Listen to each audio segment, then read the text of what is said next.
بسم اللہ الرحمن الرحیم۔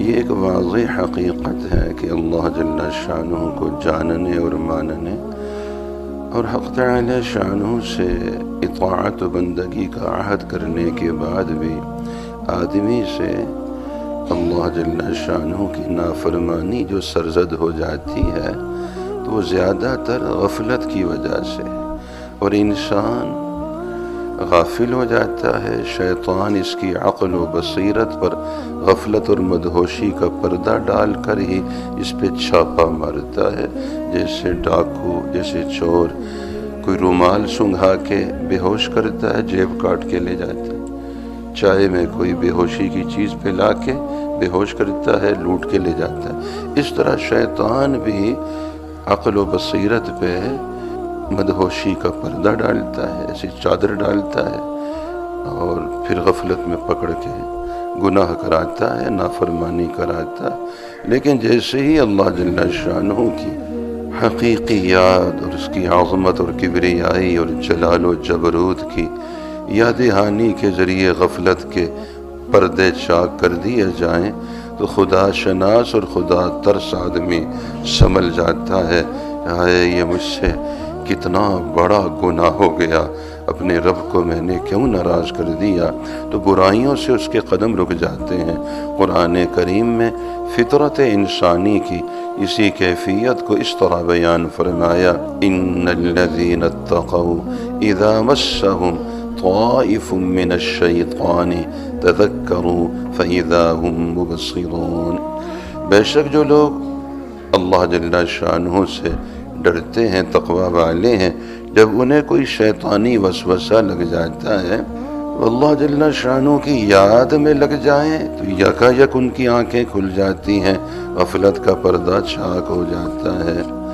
یہ ایک واضح حقیقت ہے کہ ایمان کے بعد نافرمانی عموماً غفلت ہی کے راستے سے آتی ہے، اور نماز اس غفلت کا سب سے اچھا علاج ہے، کیونکہ نماز سراسر یاد ہے، بلکہ یاد الہی ہی نماز کی غایت ہے۔ ارشاد خداوندی ہے، اقم الصلاۃ لذکری، میری یاد کے لیے نماز قائم کرو۔ پھر نماز نری زبانی یاد ہی نہیں، بلکہ واقعہ یہ ہے کہ یاد کا جو طریقہ غفلت کے دور کرانے اور محبت اور شکر کے جذبات کو ابھار کر آمادہ اطاعت کرنے میں سب سے زیادہ مؤثر ہو سکتا ہے، وہ نماز ہی ہے۔ فرمائیے، وہ نماز ہی ہے، کیونکہ نماز میں قلب و زبان اور تمام اعضاء بھی ایک خاص ترتیب اور تناسب کے ساتھ یاد الہی اور مظاہرہ عبودیت میں ہم آہنگ ہو کر حصہ لیتے، اپنے اپنے دائرے میں اپنا اپنا وظیفہ ادا کرتے ہیں۔ دل میں اللہ جل شانہ کی عظمت اور کبریائی کا دھیان ہوتا ہے، پھر اسی کے مطابق زبان اس کی تسبیح و تقدیس، تحمید و تمجید میں مصروف ہوتی ہے، اور سارا جسم سر سے پاؤں تک ذکر و عبادت اور نیاز و عبودیت کی تصویر بنا ہوتا ہے۔ کبھی دست بستہ رب کی بارگاہ میں کھڑا ہے، کبھی رکوع میں جھک جاتا ہے، کبھی سجدے میں پیشانی گرا کے اپنی بندگی اور نیاز مندگی کا آخری مظاہرہ کرتا ہے۔ حضرت شاہ ولی اللہ صاحب محدث دہلوی رحمہ اللہ حجت اللہ البالغہ میں تحریر فرماتے ہیں، نماز کے اصل عناصر تین ہیں۔ فرمائیے، ایک یہ ہے کہ دل اللہ جل شانہ کی بے انتہا عظمت اور جلال کے دھیان سے جھکا رہے، دل اندر سے اپنے رب کی عظمت کے آگے جھکا ہوا ہے۔ دوسرا یہ ہے کہ اللہ جل شانہ کی اس عظمت اور کبریائی اور اپنی عاجزی اور سرفگندگی کو بہتر الفاظ میں اپنی زبان سے ادا کرے۔ تیسرا یہ ہے کہ باقی تمام ظاہری اعضاء کو بھی اللہ جل شانہ کی عظمت اور جبروت اور اپنی عاجزی اور بندگی کی گواہی کے لیے استعمال کرے۔ ظاہر ہے نماز کی شکل میں جب اللہ جل شانہ کا ذکر، اللہ جل شانہ کے سامنے عاجزی اور نیاز مندگی کا مظاہرہ اتنا ہماگیر اور اتنا کامل ہوگا، اور انسان کی تمام ظاہر و باطن پر اس کی چوٹ پڑے گی یعنی اس کا دل، اس کی زبان، اس کے سارے اعضاء یکساں طور پر اپنے رب کی یاد میں شریک ہیں، اپنے رب کے سامنے جھکے جا رہے ہیں۔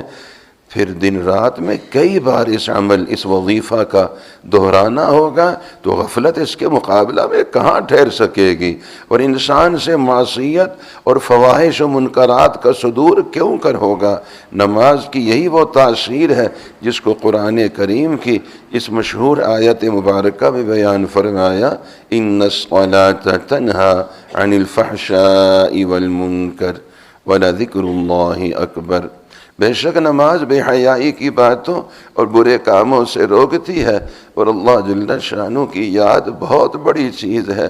وَلَذِكْرُ اللَّهِ اکبر کے الفاظ نے یہ حقیقت بھی واضح کر دی کہ نماز میں فحش اور منکر سے روکنے کی تاثیر کا راز یہی ہے کہ یہ سراسر اللہ جل شانہ کی یاد ہے۔ نماز سراسر اللہ جل شانہ کی یاد ہے۔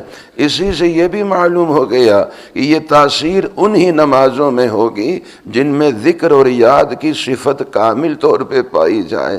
بس آج کل عام طور پہ جس غفلت کے ساتھ نمازیں پڑھی جاتی ہیں، بسا اوقات پڑھنے والے کو یہ بھی خبر نہیں ہوتی کہ اس نے اپنی نماز میں اپنے رب سے کیا کہا ہے، کیا مانگا ہے، خود کون سی صورت اس نے پڑھی ہے۔